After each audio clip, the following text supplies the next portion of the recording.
was 10 years old when my friend in primary school, then Emeka, left school one afternoon. Our school was in the military compound at Yaba. He said his parents had decided to go back to the east. War was about to start. I never saw Emeka again. What if we had spent all the resources, the time, and the sacrifice that we put into the war, into trying to forge unity? What if we had decided not to avenge the wrong done to us? What if we had chosen to overcome evil with good? Today, some suggest that we must go back to ethnic nationalities. They say that secession in one form or the other is the answer to the charges of marginalization. They argue that separation from the Nigerian state will ultimately result in successful smaller states. Let me make it clear that I fully believe that Nigerians should exercise to the fullest extent the right to discuss or debate the terms of our existence. Debate and disagreement are fundamental aspects of democracy. We recognize and acknowledge that necessity, and today's event is along those lines, an opportunity not merely to commemorate the past, but also perhaps to dissect and debate it, to ask ourselves tough questions about the path that has led us here, and how we might transform yesterday's actions into tomorrow's wisdom. Do we want to spend today reinforcing enmities that arose in the course of the war, or to begin to promote national healing that seems to have eluded us all over these years? Nigeria must mean something for every one of us.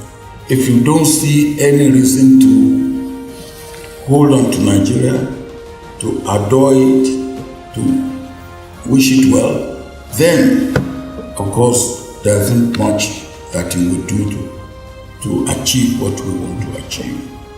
This is not to say that there are no problems, that there are no grievances, but I think a wider cause is to chart new ways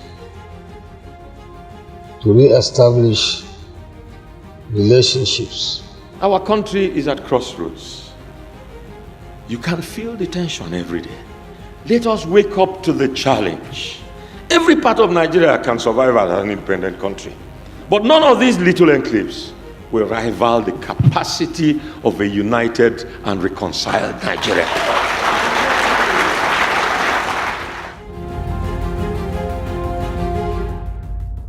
It's a problem trying to interpret what happened 50 years ago from the realities of today. Time itself, is a perspective that separates that past from this present. And so we cannot put present realities into past perspectives. So perhaps we need to go back in time to what we are doing. Now, to get that sense, see, imagine that the Civil War happened in this generation, say the last 10 years. First, we'll be thinking of truth and reconciliation. You think of that? Second, we'll be thinking of war crimes tribunal. We probably will be trying people for war crimes and crimes against humanity.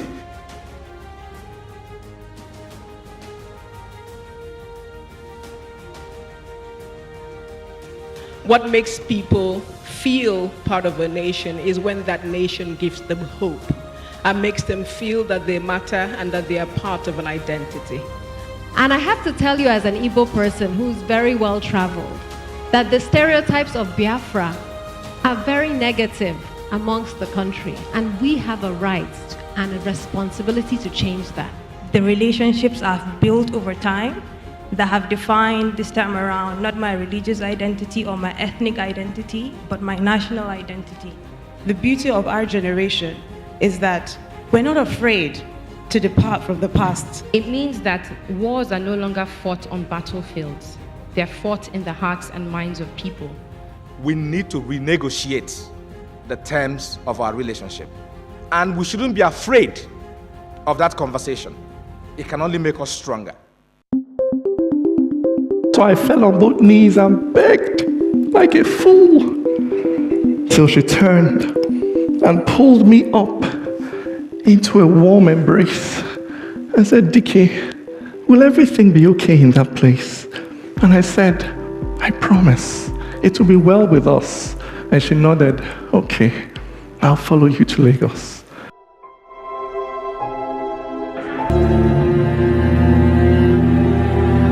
If onye pụrụ na-achọ ọrịa dị niile, agụụ na-egbu ụfọdụ dịkwa ndụ.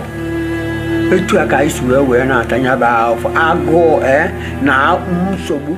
What inspired you? Usually, when we talk about war, it's all about the men, even the present agitation for Biafra. It's all about the men talking about their roles, talking about, okay, we want this, but nobody really remember the women. We must negotiate our way out of a sense of national despair to a new national consensus that unlocks our national possibilities.